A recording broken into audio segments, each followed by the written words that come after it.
Olá, gente, tudo bem? Eu sou o Jabson Meu nome é Mariana. e nós iremos apresentar sobre a tetralogia de Fallot, do diagnóstico ao tratamento. Bem, a tetralogia de Fallot é uma malformação congênita. Isso implica que é um defeito, é uma anomalia que ocorre durante o desenvolvimento fetal, onde vai haver uma mudança anatômica no coração.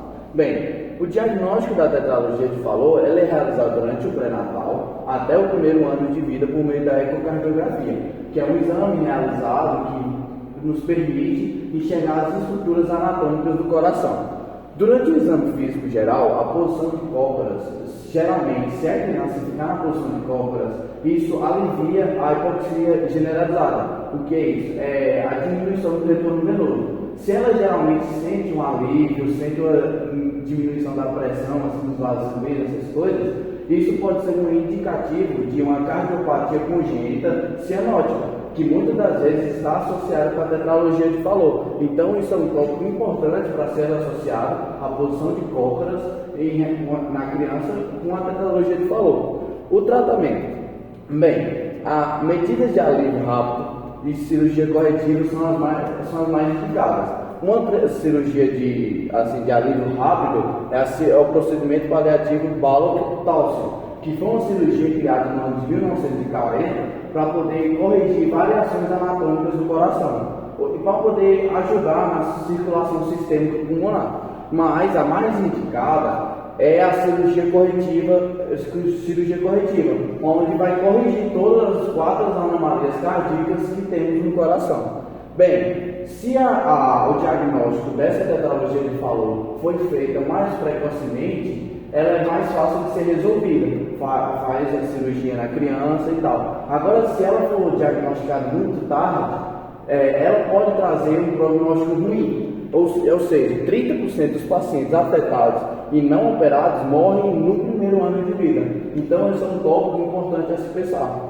Bem, a tetralogia de Fallot, ela se caracteriza por ter 4 anomalias, como eu já havia citado, como a comunicação interventricular, a estenose pulmonar, hipertrofia ventricular direita e dextroposição da aorta. Bem, nessa imagem nós podemos entender quais são essas 4 anomalias. Bem, primeiramente nós temos a comunicação interventricular por causa da dextroposição da aorta, ou seja, ela ela se desloca de forma anterior e superior. Nós podemos ver aqui no coração normal e aqui no coração da tetralogia de Fallot. Nós temos também aqui uma estenose da artéria pulmonar, onde ela vai diminuir a sua capacidade da capacidade do ventrículo de empurrar o sangue para os pulmões. Nós temos também aqui uma hipertrofia da musculatura cardíaca do ventrículo direito também. Agora, se tratando do objetivo, a partir do que nós entendemos o que é tetralogia de Fallot, o objetivo desse trabalho visa elucidar a respeito da tetralogia de Fallot em neonatos lactantes até 1 ano de idade. E, com base nisso, notamos a escassez da falta de pesquisas, de trabalhos relacionados com a tetralogia de Fallot nessa faixa etária que nós destacamos. Bem, agora relacionado com os materiais e métodos. O nosso trabalho é um estudo de uma revisão integrativa da literatura, baseado não só em questão quantitativa, mas em qualitativa, e ela foi realizada uma elaboração a partir de uma pergunta norteadora: quais são as evidências disponíveis na literatura científica sobre o diagnóstico e tratamento da síndrome de Fallot em neonatos e crianças? Nós buscamos em várias plataformas científicas, como por exemplo a PubMed, a Lilacs e a Cielo. Com base nessas pesquisas científicas, nós usamos várias palavras-chave e os operadores booleanos. As palavras-chave que nós usamos são a tetralogia de Fallot, diagnóstico, tratamento, crianças, neonatos e a parte de operadores booleanos, como AND e OR.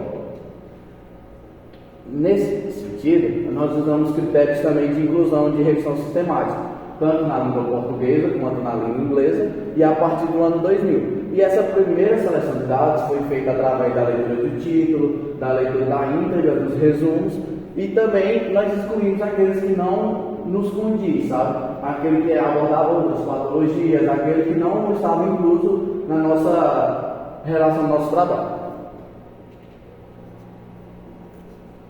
Bom, com relação aos resultados, foram incluídos nessa revisão integrativa da literatura 11 artigos que passaram pelos critérios de inclusão e exclusão.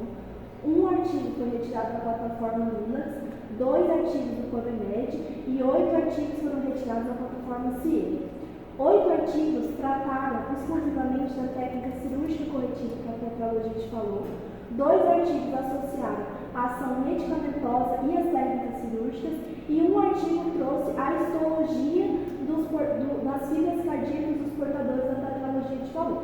Além disso, a gente fez um recorte temporal um pouco mais longo que o habitual, diante da escassez de dados referentes ao nosso tema estudado, pela alta especificidade dele e também pela baixa incidência dessa tetralogia no mundo.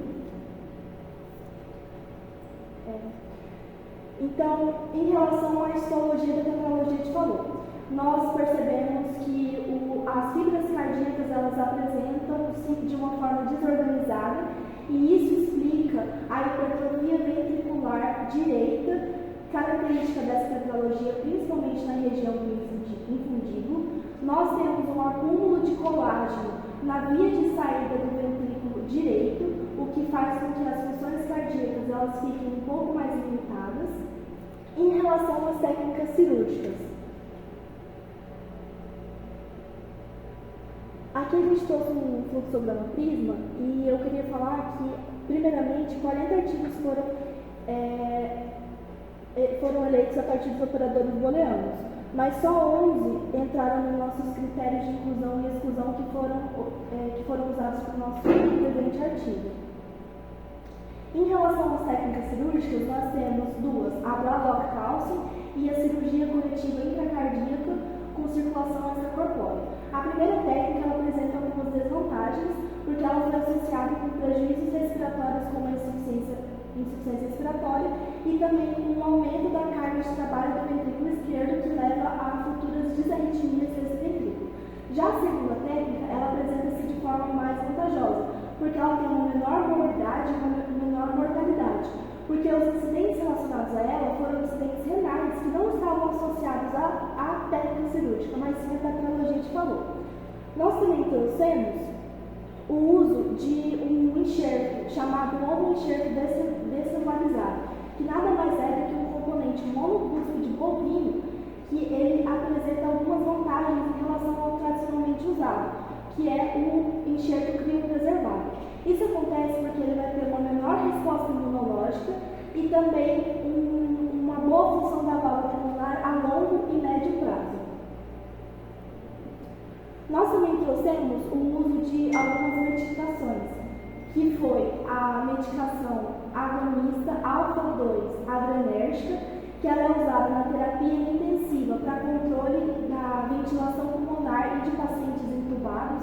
Ela foi responsável por trazer nesses pacientes pediátricos, que é o nosso campo de estudo, a estabilização da pressão arterial, a estabilização da saturação do gás oxigênio e também da frequência cardíaca. Também é utilizada a monitoração do propranolol no plasma dessas crianças, que faz com que haja esse manejo das crises hipercianóticas que nós citamos anteriormente e também uma melhora do quadro clínico daquelas crianças que estão esperando pela cirurgia.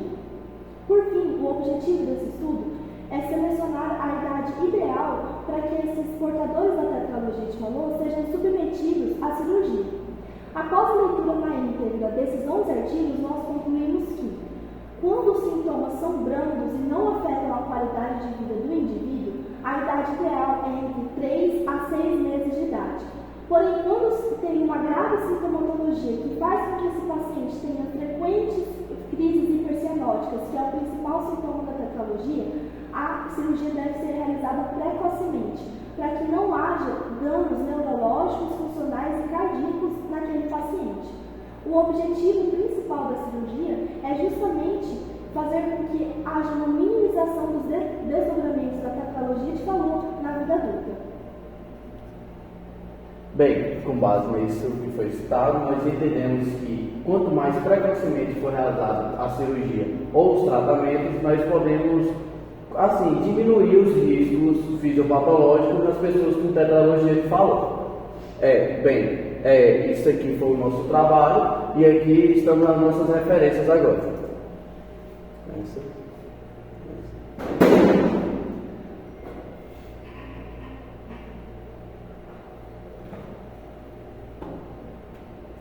Bem, essa foi a nossa apresentação sobre a tetralogia de Fallot, do diagnóstico ao tratamento.